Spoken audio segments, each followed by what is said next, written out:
Welcome to the Joys of the Journey. Lee Kiefer, two-time Olympic champion, world champion, many champions. I was trying to put all your results, but I think it's going to be 30 minutes.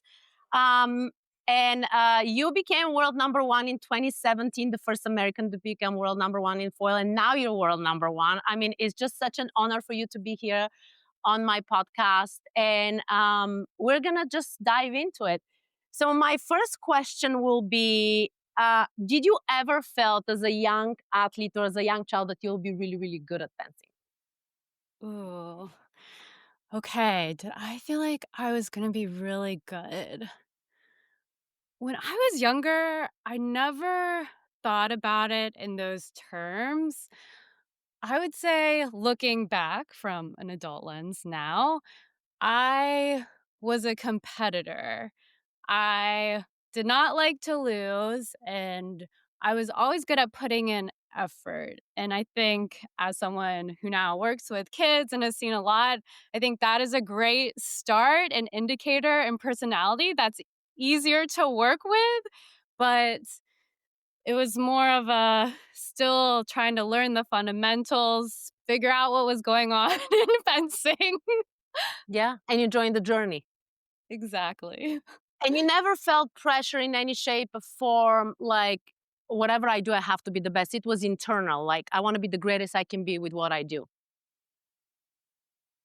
I think that question's complicated because I myself am a competitor, but I was also surrounded by coaches and parents who pushed me, demanded hard work, um, demanded that effort, which translated to excellence. So I think there was a combination of factors because as a 7-year-old, when I started, you can barely hold your foil or whatever weapon you're fencing or carry your fencing bag. So you have to have some guidance initially. I think it's just a matter of time and direction of which parts are the most important, which parts keep you in the game. No, thank you. The other question I have is, you won two Olympic championship titles. I wonder, how was your mindset prior to the first one and how it changed prior to the second one? Was it more pressure after? I'm just curious about your mindset overall. Yeah, great question. So 2021 was a very fascinating and unique situation because of the pandemic. The Olympics were postponed a whole year for a while. We didn't even know if they were happening. So going from qualifying and wanting to medal to being like, are these dreams and opportunity gone? And when they announced that they were back on, we were all really excited. We were still very restricted in how we could train, being with groups of people, very scared to get sick or get other people sick. And the biggest thing I remember before Tokyo was we were able to do bubble foil fencing camps at the Olympic Paralympic Training Center, and we had so much fun. We were so grateful to be there. We finally could have high level training, start to get back that excitement surrounding the Olympics. And for me, I love that journey. So it was basically a 6-month push for Tokyo, and I was in such a great headspace. I was just happy to be there. I felt strong. I felt confident. But I would say my gratitude and joy surrounding it really helped me get there for Tokyo. Mhm. Now for Paris, now it's different. We're back in the normal routine of everything. Sometimes in my own head, sometimes externally, people being like, so you are ranked high, you won the last Olympics, you're supposed to win this Olympics. And every time that was brought up, I was like, back up, back up. Like, I'm not doing this for you. I'm not doing this for anyone except for the fact that I want to be here. I want to get better at fencing. I love fencing. Um, so I tried to remind myself, like, it doesn't matter. If I go out there and I lose my first bout, who the F cares?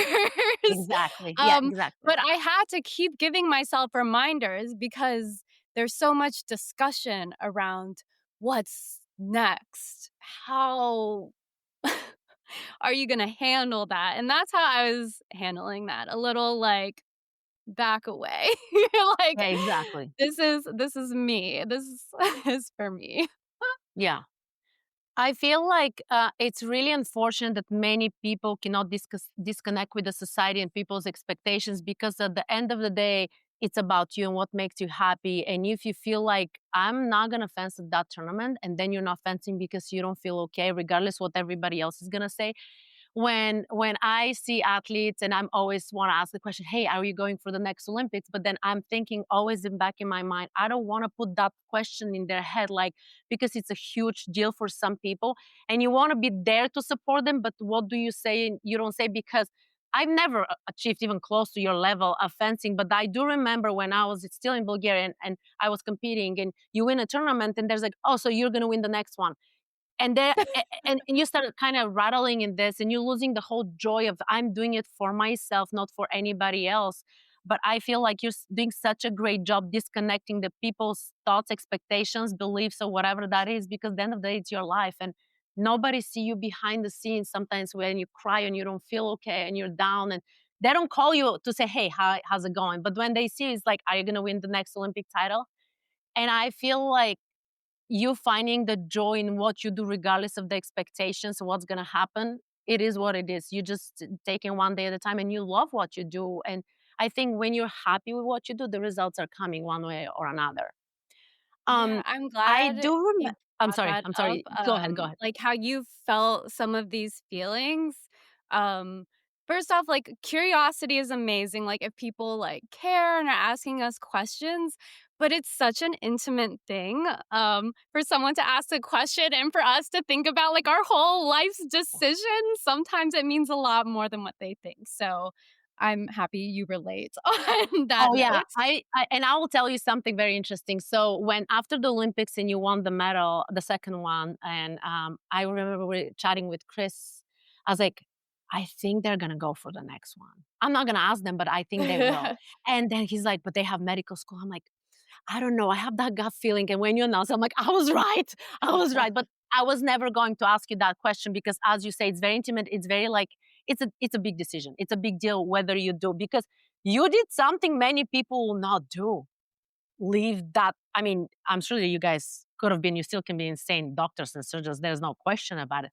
But also sometimes life change and your path changes in a way and I love that you're showing others it's okay, yeah, to start that journey and maybe you go a different route. And I think I don't know if you guys understand you and get it what kind of huge role models you're for not only for athletes, for kids, but also for adults. Because many have made the decisions because of their parents and the society, not because what they believe is right for them. I remember, I don't know if it was interview or something, I heard you, and it's very important for the young athletes to hear that you had this breakdown when you were in college, when you were training really, really hard and you had to step away. And I want you to share very quickly, like, how did that affect you? Like, what happened and how did your coach, the college coach, guided you to step away a little bit and come back with fresher mind? Mm.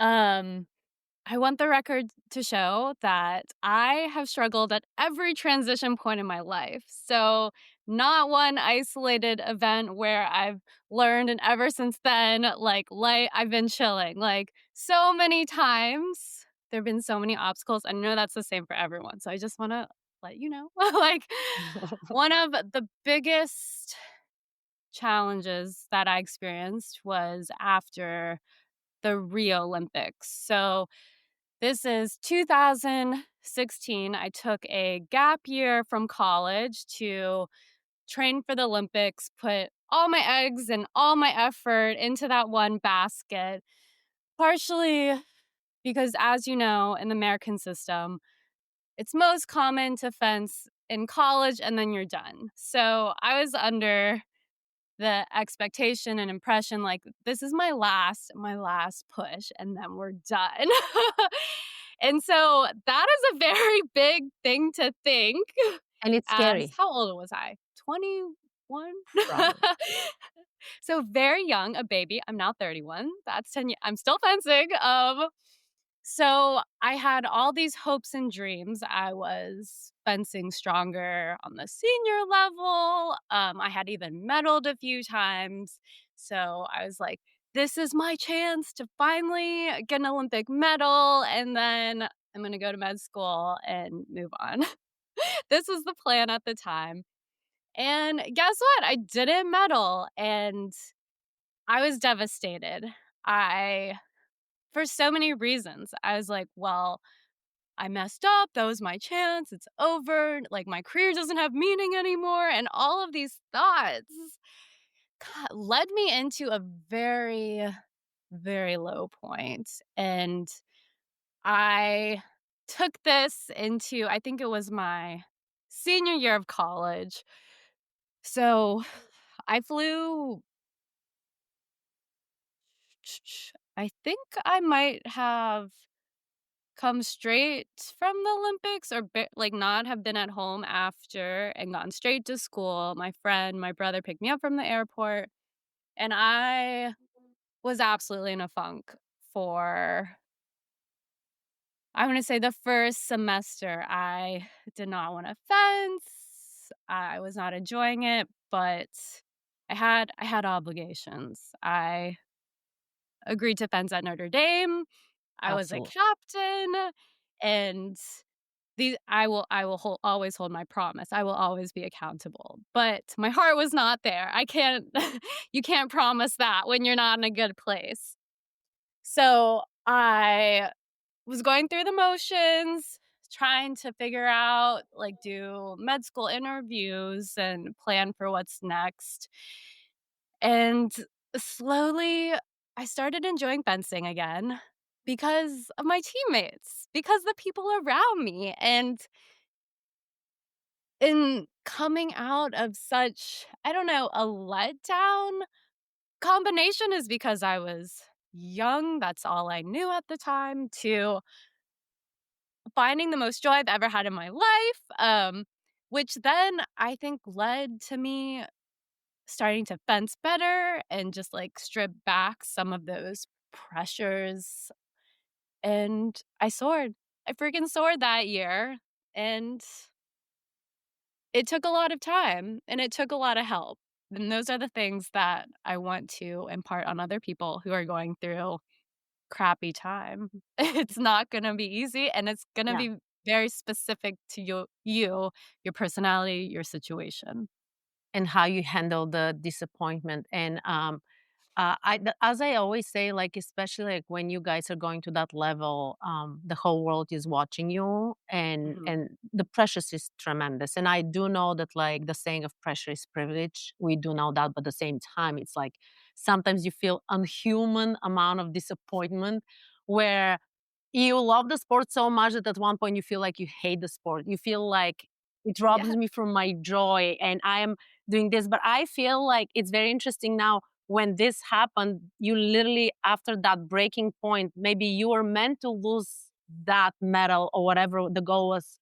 So you can actually step back, check with yourself why I do it. And I do it not necessarily for the medal, I do it for the joy of the sport. And I think that's a lot of fencers, not fencers only, athletes, but they're trying to kind of see again back, am I doing the sport for the necessarily the victory, winning the medal, or because I love what I do? And nowadays we teach the kids the healthy relationship. Like the medal will not define you. You can be just an incredible, successful person behind that. And I feel like, and I feel that's why the mental health. And you guys with Gerek speak about the mental health a lot, and I do speak a lot because uh, people always say this is excuse, that is excuse. I'm coming from a country where you're either number one or you're nobody, and I've been in those dark places, and I think like you're worthless. And now I'm hoping I can help the next generation of seeing like when you are a surgeon or whatever job you have, even if you work at Target as a manager, nobody's gonna hire you and say, "Hey, did you win the national title at Y14?" No, but like all this experience shapes you for who you are and who you're meant to become, and you're gonna be resilient and you're gonna be just perfect. Yeah. Um, so now I wanna go a little bit to your husband Gerek. For somebody who doesn't know, you guys are married. He's a foil fencer, one of the top USA in the world foil fencers. Um, how does he coach you when your own coach is not there? Because it's a very fine line for you to bump heads, like if he's pushing you too much or too little. So I'm just curious about that relationship. Yes. Um, so before coaching even, we are each other's main training partners. So we are duking it out at practice on a regular basis. And it's so fun sometimes, but sometimes we get frustrated, um, usually, like, at our own fencing, but we can get angsty with each other, including yesterday. I was getting mad, and I was I'm a competitor, and I care a lot, but we can really support each other in a high pressure situation, in a we're both human just trying to navigate life situation. So it's a really, really fun part of our relationship. From a coaching standpoint, our approach is usually before the bout is to check in with the person. What do you need today? What are you thinking with this specific person? If you are a fencer, this is my belief, even if you've been fencing a few years, like, you have a good read on yourself, like, what actions you like to do. Are you feeling confident today?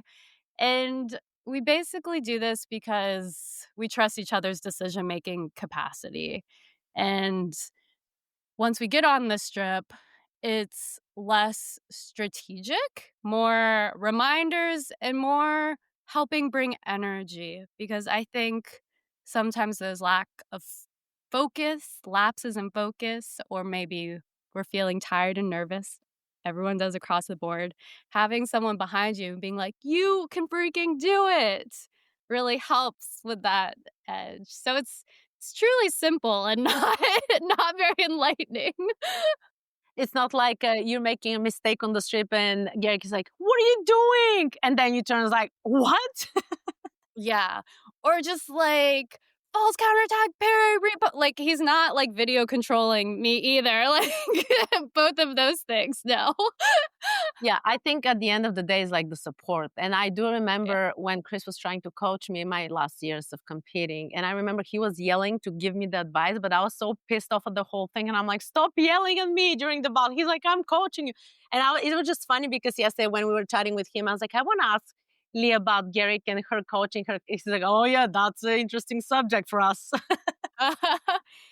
But as okay, so also you felt it sounds like sometimes when you're frustrated, he's also a person because you feel so safe and you love them, Oh like yeah. you take it out on them. Yeah. And that's really hard for me because I do that and then I feel so much guilt. And then I apologized later on. I was like, "I'm so Exactly. sorry." So I mean, I honestly, we're so blessed to have partners who share our love for the sport and doing what we do.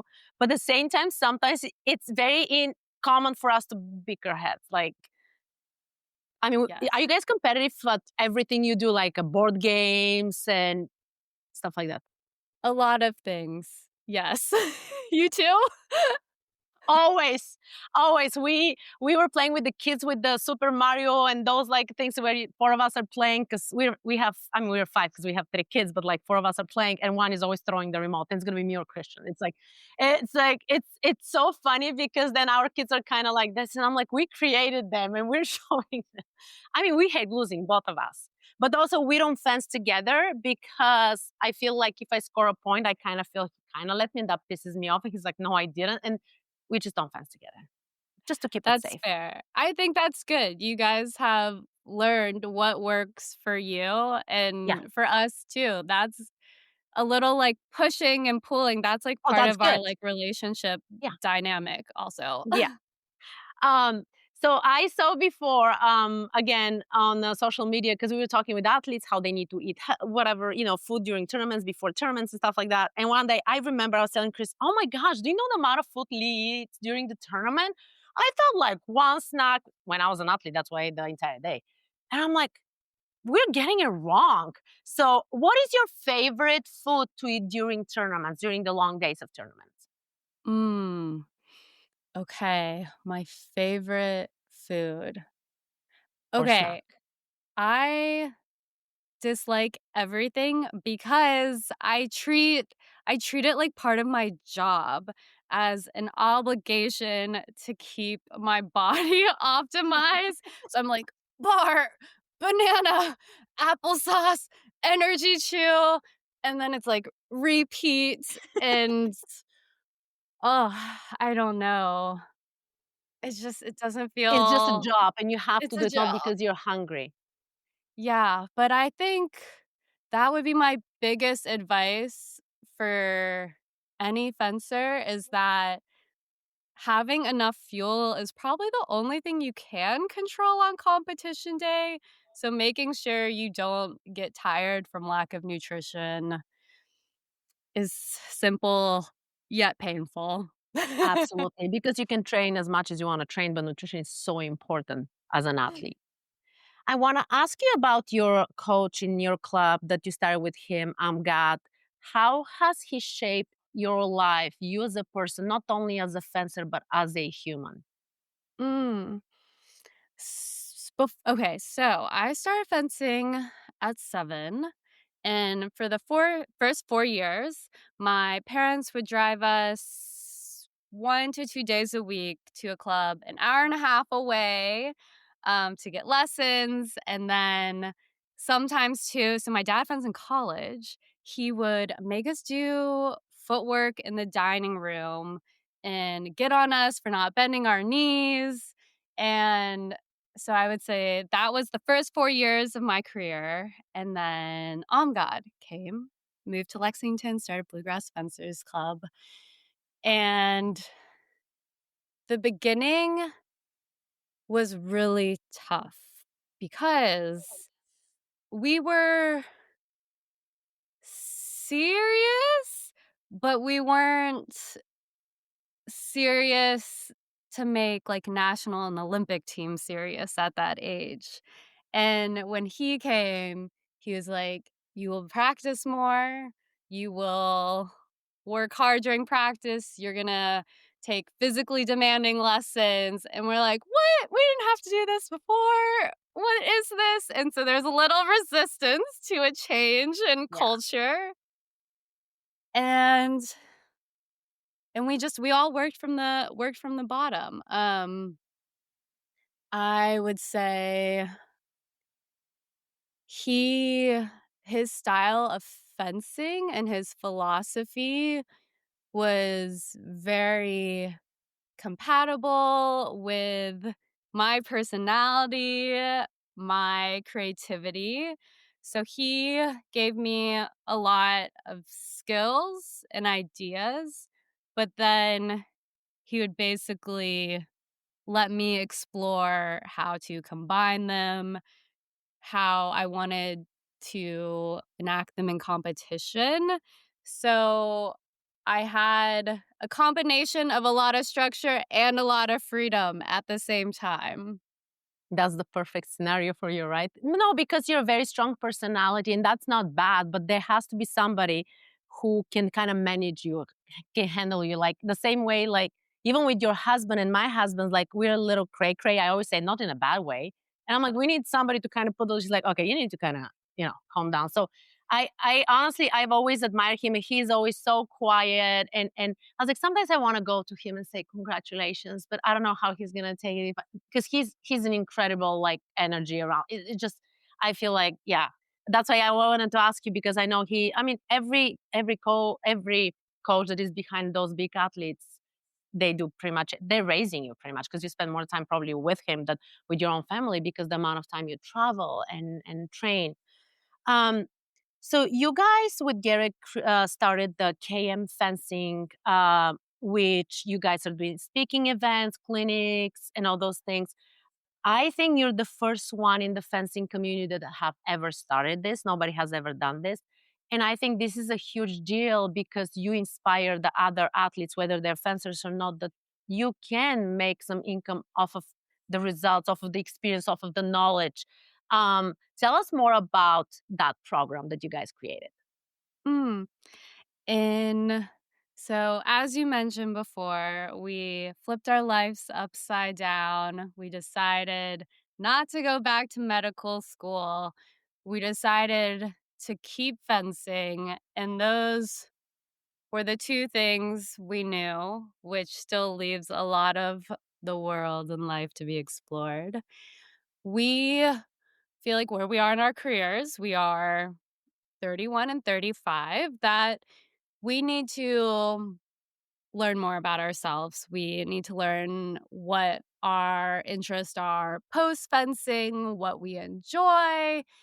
And because we knew we wanted to keep fencing, we were like, okay, the most logical thing is for us to use our experiences and practice being teachers and share all of the important things as you are sharing mental health, high performance. This isn't something everyone has. We have it because of a lifetime of effort and passion. And so we started KM fencing, and yes, there's a few different branches of it. So the first one is we run clinics, and we have done them throughout the US, through around the world, and we try to sneak them in around our own competitions. Another branch is virtual mentoring. So we will do consultations, watch fencers' videos with them, do question and answer. And it's really fun because we meet people where we're at. So maybe we'll have a young fencer, maybe we'll have someone who's, trying to go to college, someone who wants to make the Olympic team one day. So it's really cool to hear their goals and their dreams and try to help give them ideas of how to get a little closer. And then we also will do speaking sometimes. So this is our cute little logo. It's a It's little really cute, actually. mask. Yeah. And yes, This is a huge it's deal. been a I mean, journey. congratulations. And Thank I you. love that you guys are paving the way and showing others that it's possible to do a lot of things that other people didn't do because they were afraid of maybe not working, not doing, I mean, failing or stuff like that. Do you feel once you guys are done with your competitive career, I mean, I have a feeling that you want to stay in the sport because you're playing such a big role in the fencing, in the foil and the fencing overall, and also not only like in the fencing, in the sports in general. You've been to those incredible events. I was looking at your videos with the award ceremonies and stuff like that. So, do you guys feel like you want to stay in the fencing community once you're done like competing? We will always want to be involved in fencing in some capacity, but what that specifically looks like 5 years from now, we're not sure, but you will always see us loving fencing.